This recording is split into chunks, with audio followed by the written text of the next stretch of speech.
This is the theater of psychodrama. The director is Dr. J.L. Moreno, who is now coming onto the stage. How do you do? It's a great pleasure to meet you here. Today,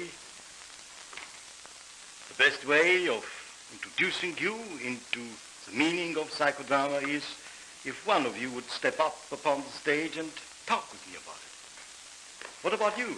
Yes, Doctor, I have some questions. Yes. Why don't you come up? Nice to meet you. How do you do? Nice to see you, sir. How are you? Fine. Well, anything you have on your mind? Yes. Well, I've always thought of the theater as a place of entertainment. I can't quite get the idea of the theater as therapy. Well, of course it is important that you all understand that there is a fundamental difference between the theater as a therapeutic functioning unit and the theater which we all understand as dedicated to joy and to pleasure. Well, then, what is the actual function of the stage itself, Doctor? Well, Henry, this stage permits you to live out many things which you might have done in the past, which you might do it now in the present, or which you might do in the future. For instance, what is your plan for the future? Well, I'd like to teach at the university someday. You do? Well, why don't you try to take the role of such one who might one day become a professor of the university? It's a long way off. Well, you might be, but still, try. Well, assume the role. Now imagine that you're facing a large body of students. Henry. Well, I'd portray it as far as drawing upon the information I have now from the professors I've known, and perhaps would crystallize it into this sort of thing. Assume the role. Go ahead. We want to meet the basic needs of children and of people, and these basic needs are manyfold. Fine. All right, very good. Well, may I say that, Henry, as we are becoming better acquainted, and as I like to tell all the students, your friends here, something about the stage, I try to summarize now for you the total function of. We have 5 functions. I mentioned first the stage, right? The levels, the balcony. Second is the subject, yourself, as you saw yourself just before performing. Third, it is the director. The director has a vital function in the psychodramatic theater. He prompts, he stimulates the subject to production, he stimulates his spontaneity. He doesn't do anything for him. He does it all himself. Third and fourth are the professional auxiliary egos, these individuals who are portraying for the subject such roles which he cannot do himself. His father, his mother, delusions he may have if he's a mental patient, right? And finally, the last and most important instrument in a psychodramatic theater is you, the audience. You, the audience, is a thing which may have a double function in a psychodramatic theater. The one might be to provide the subject with a world which is absolutely real, right? Especially if he's a mental patient who has lost his world. And the second function is to become a patient himself, to be treated in groups, right? There may be groups of normal individuals. There may be students, there may be mental patients who are forming groups and are in need of some degree of treatment. You understand, Henry? That is the story. You, the audience, you are the one to whom we are giving this instrument to be used everywhere, wherever problems are to be treated in mass. Is it clear to you? Yes. It was a pleasure to meet you. Thank you, Doctor. I thank you.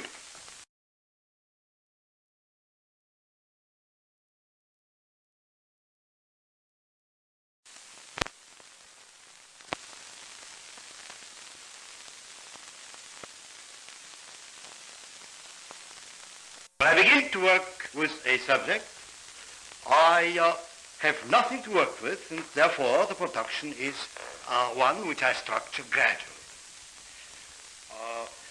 The most important aspect in such a psychodramatic presentation are production techniques. Now, for instance, if I may invite you up, Sue, why don't you come up for a moment? I'd like to demonstrate with you how such production techniques are used. Now, in general, Sue, there are 3 types of production techniques which I'd like to demonstrate in this lesson.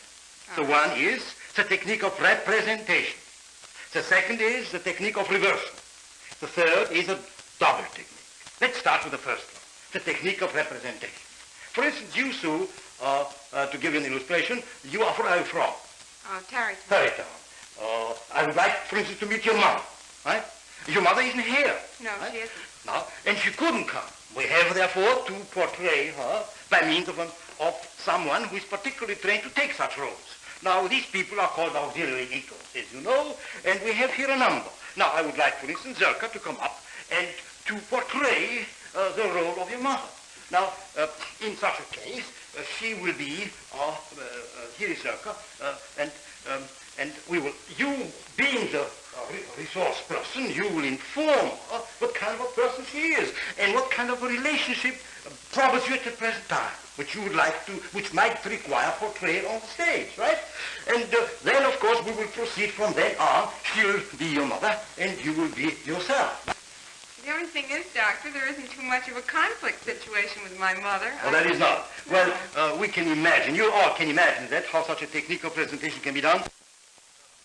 So let's move now, thank you so much, Zerka, and we move now to a second technique, which I discussed before. It is a technique of reversal. Now, which one do you have it from? My mother-in-law. Your mother-in-law? Oh, I see. Well, I'll tell you something. I'll invite another auxiliary ego up. It is Jana.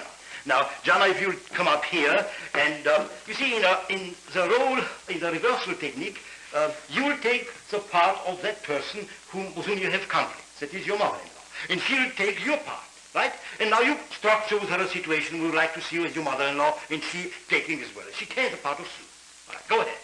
Well, usually she comes over at night when I'm washing my hair, something rings the bell, and I have to go downstairs. Go ahead and see. Let's see what happens. Well, what would you do? Well, you'd be coming down the stairs, and I'd be standing there waiting, usually tearful. And so you'd say, "Hello, Mrs. Russell." Mrs. Russell is me. And I'm Sue.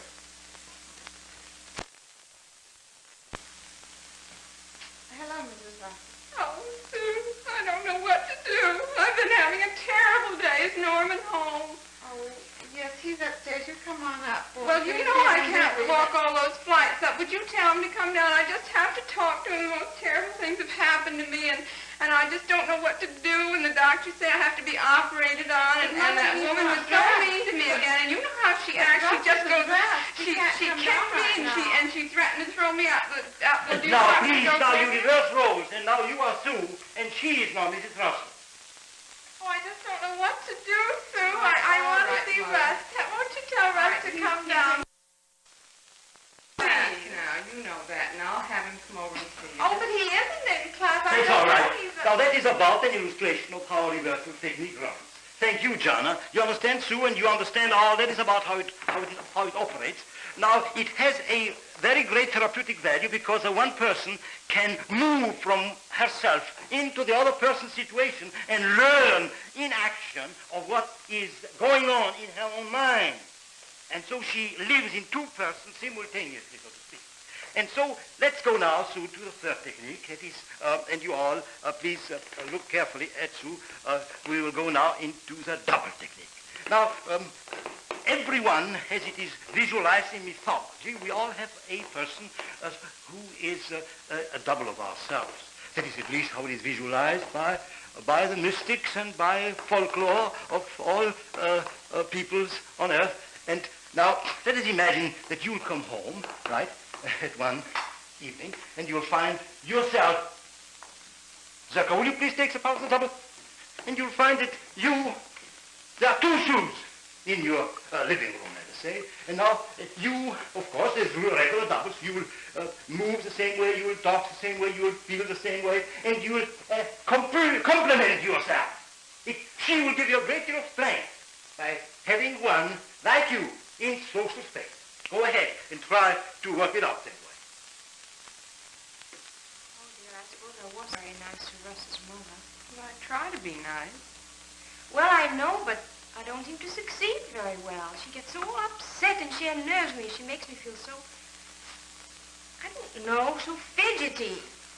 Well, I used to be able to get along with her all right, but I guess as I got a little more neurotic myself, I found that she was Now, there you are, bothering girls. me. Let us imagine now that you will continue to show the double technique in all phases of your mutual existence.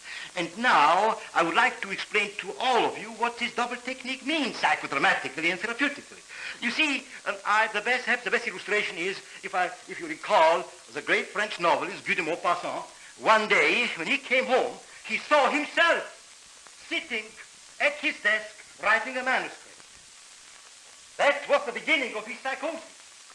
That was an uncontrolled double, one who hallucinated himself from his own mind and was there in space. But we are projecting the double voluntarily upon the stage, giving you a double so that you may learn and maintain control of your own mind.